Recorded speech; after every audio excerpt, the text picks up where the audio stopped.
Greetings, I'm Katherine of Sky, and I hope to make your day refreshingly Swedish. This is a really hard video for me to make because it's really personal, and it's also culturally really hard. So I want to tell you about my diagnosis now that I've been in the hospital and they've done a lot of tests on me. I've had a CT scan, X-ray, MRI, and many blood tests. The other day, they took 11 vials of blood from me, and then the day after was 5, and the day before that, I think, or the first day was like 5, I think. So I've been bloodlet like crazy. But the diagnoses are like earth-shattering, and I'm kind of still in shock. And at first, when I was told, I just went full American mindset, because Americans view illness very differently than Europeans or Swedes. In America, things are very much your fault.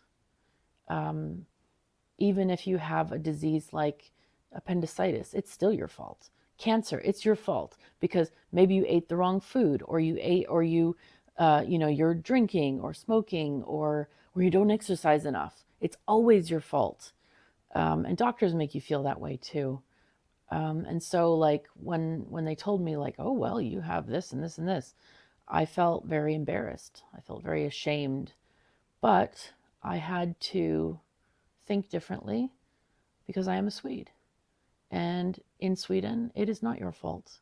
Everyone gets ill, and whether it's an accident or an illness or an injury or whatever, it's not your fault.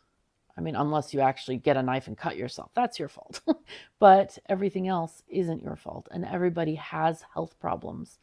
And that's why we have universal health care, because we're okay with sharing that cost with other people. Because there are people who make a lot of money, and then there are people who don't make a lot of money, and those people might not be able to afford health care. So we help them with their health care, because we are all going to get ill in our lifetimes. We're all going to have some kind of an accident where we need to talk to others. Sorry, the nurse just came in and I had to pause. So anyway, I'll tell you about what I have. It's shocking to me. It's horrifying. I don't know if you'll find it that way. We'll see. But yeah, many things. So the first thing they told me, basically I came into the ER with my legs like jelly, had trouble walking, all this kind of stuff. And first thing they told me, you have had many strokes, many blood clots in the brain, my brain, which is horrifying to me.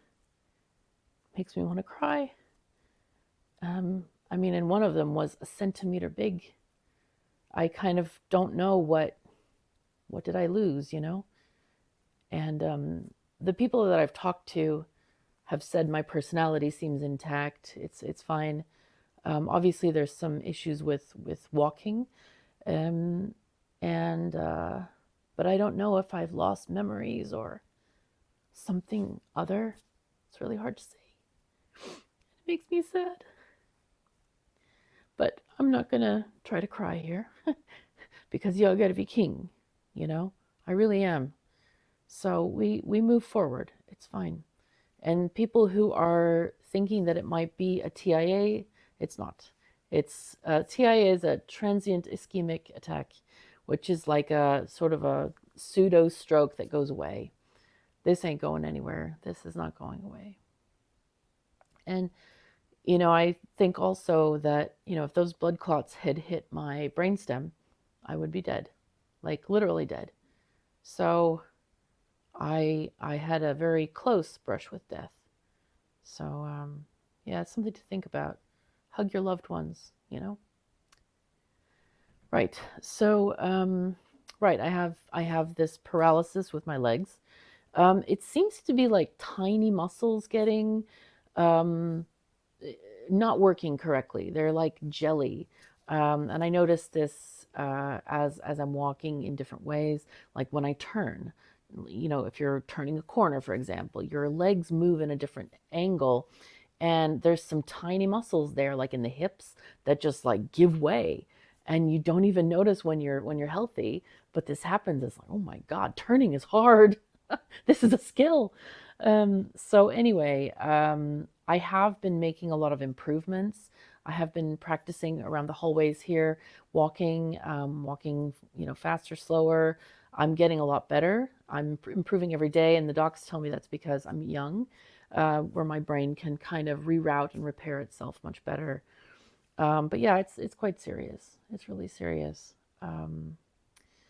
So then the next thing is they tell me that I have high cholesterol, but not just regular high cholesterol, some kind of genetic disease that is making the cholesterol artificially high. And that's much worse than just, oh yeah, you're eating the wrong foods, because I don't eat a lot of like heavy foods. So I thought, it's going to be fine. And in fact, I talked to another healthcare practitioner. It's like, hey, I'm a bodybuilder. Try these kind of supplements. Your cholesterol is going to be fine. So I was taking those for months, thinking, because the doc at the clinic was like, oh yeah, you have high cholesterol. You should take something. And my mom had high cholesterol, and they gave her this pill that actually caused damage to her muscles. There is a pill that does that. And I was like, no, I'm not going to trust it. I don't, this is not okay. But I talked to the doctors here, and they have different pills now. And so I'm going to take that because of this genetic condition that I have.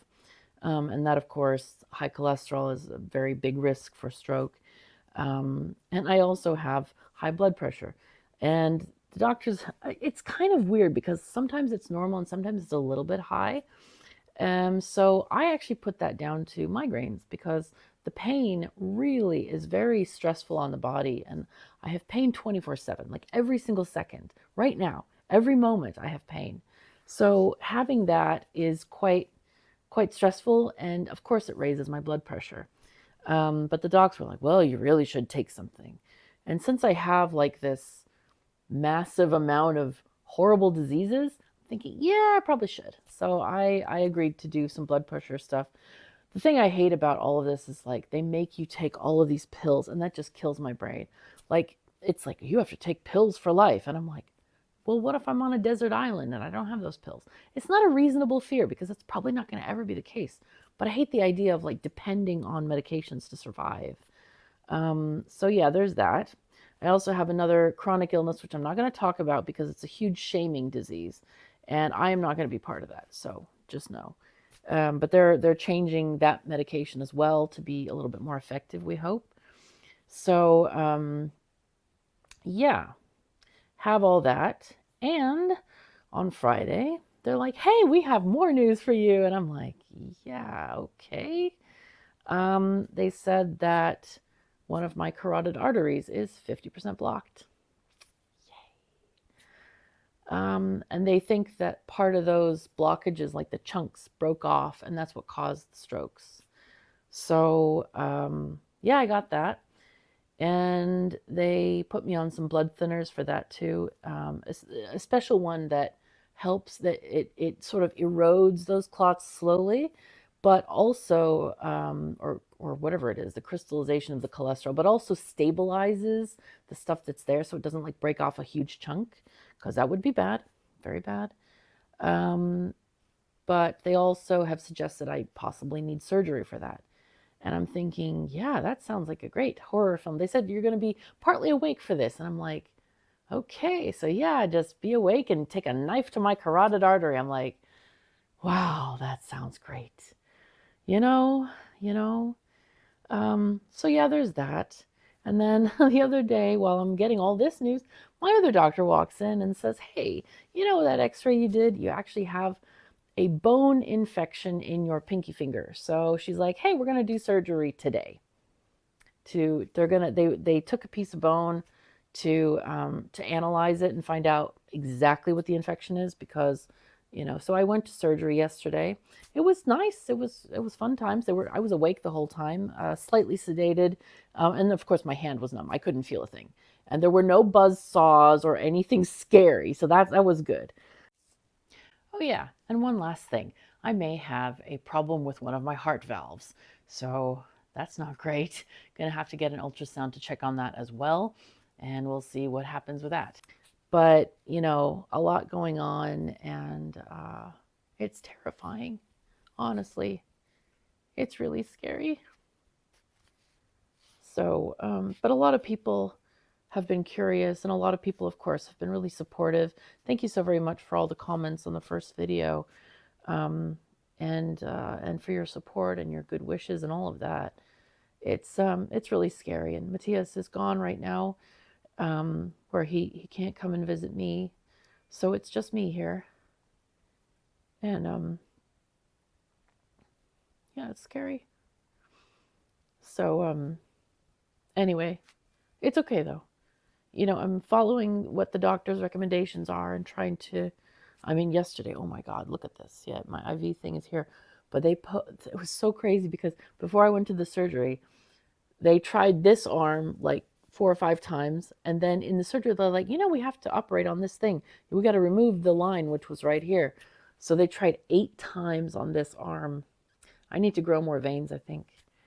But it's like, sorry, now I'm rambling.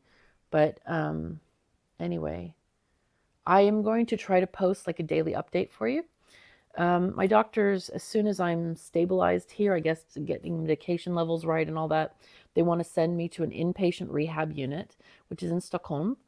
And I'm kind of afraid of things because my cats, I was able to go to my apartment yesterday. They released me to go out into the world.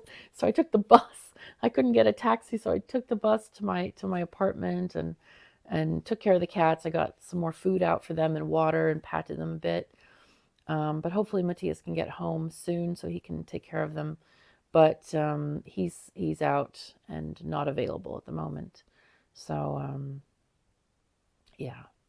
Anyway, I thought I'd let you know all that stuff. And of course, I am so grateful for everyone's support on Patreon. And a few people sent me some gifts in other ways. Andreas, Blake, and Johnny, new Patreon members, thank you so very much. And it was Gabriel who sent me a gift in Patreon or PayPal. With not being able to make a lot of gaming content, I'm really grateful for everyone on Patreon who supports me. It's a lifeline. I can't tell you how important that is. And yeah, thank you so very much. So anyway, I'll conclude this video, and I hope you have an absolutely great day. I'm going to try to give you daily updates as well as these kind of like philosophical discussions as well. And also let you know about, the struggles that I'm going through, because I think that can be, possibly interesting or may help you in the future. So anyway, thank you so very much for joining me. Take care of yourselves and each other, and I'll see you next time.